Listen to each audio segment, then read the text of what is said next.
A blockbuster property tax reform bill is being presented in the Wyoming legislature. The Sheridan community vows to rebuild the home destroyed in last week's standoff. And the possibility of passenger rail service in Wyoming takes a step forward. We'll take a look at these stories and more today from Wyoming's largest news organization. I'm Wendy Kaur for Cowboy State Daily. If a blockbuster tax reform proposal from Casper Representative Steve Harshman goes the distance, most property taxes in Wyoming would be eliminated in exchange for hiking the state sales tax by 2%. Harshman is the sponsor of House Bill 203, which would remove all property taxes for homes valued at $1 million or less. That's an estimated 97% of Wyoming homeowners. In return, according to political reporter Leo Wolfson, the Wyoming sales tax would increase from 4% to 6%. He considers it the most significant tax reduction in Wyoming history, and he thinks it's a very important measure to kind of update a taxation structure for property in Wyoming that hasn't been updated for the most part since the 1800s. Harshman said the bill is projected to create a roughly $40 million surplus after its first year and is expected to increase after that. The bill passed the House Revenue Committee on Tuesday on an 8-1 vote.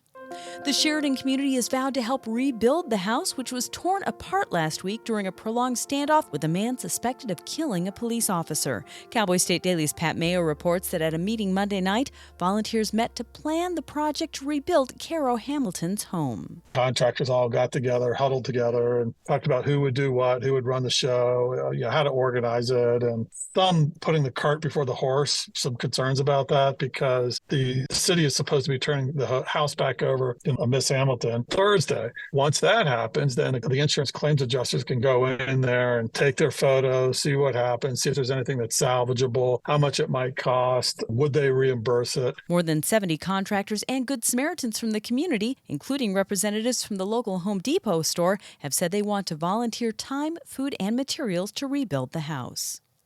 Not one, not two, but 3 passenger rail routes through Wyoming are now on a map for a proposed expansion that's been developed by the Federal Railroad Administration. Those routes include the I-80 corridor, a north-south route from Billings to Cheyenne, and one running from Cheyenne to Rapid City. But on a larger scale, Cowboy State Daily's Renee Jean reports that the planned expansion would make rail service available to millions more people across the nation. It's going to connect 89% of the U.S. population to an Amtrak passenger rail service. That's going to put 19 million more people within reach in the most populous cities of America. That's also going to include renewing service that was lost for about 13 million Americans. And then you're getting 102 new stations in rural communities, which is doubling the service in rural areas. A public comment session has been opened to collect feedback on the plan. I'll be back with more news right after this. Three Crown Petroleum is a private oil and gas company that drills oil wells in Wyoming, adjacent states, and internationally. Three Crown is actively looking to lease minerals for drilling or to buy minerals, royalty, or existing production within Wyoming. To learn more about Three Crown, call or text Howard Cooper at 970-756-4747. Again, call or text Howard Cooper at Three Crown Petroleum, 970-756-4747.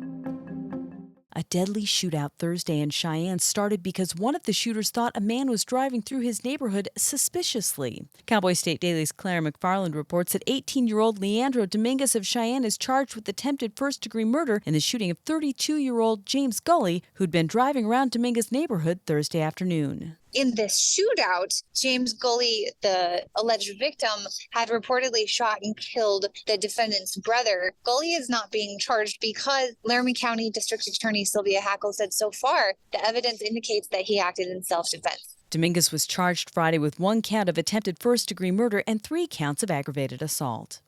And to save Wyoming's mule deer, the president of the Wyoming Senate says hunters should kill more white-tailed deer, which he says are essentially an invasive species. But Outdoors reporter Mark Hines said that there are others who disagree with Senator Ogden Driscoll, arguing that whitetails are native to Wyoming, and they don't like the idea of splitting mule deer and white-tailed deer hunting tags and seasons. Carl Brown Eyes, a really big wildlife person and retired forester from Lander, sent me some information, said, no, Lewis and Clark were finding white-tailed deer all the way up in the Yellowstone. So to say that white-tailed deer aren't native to Wyoming just isn't true.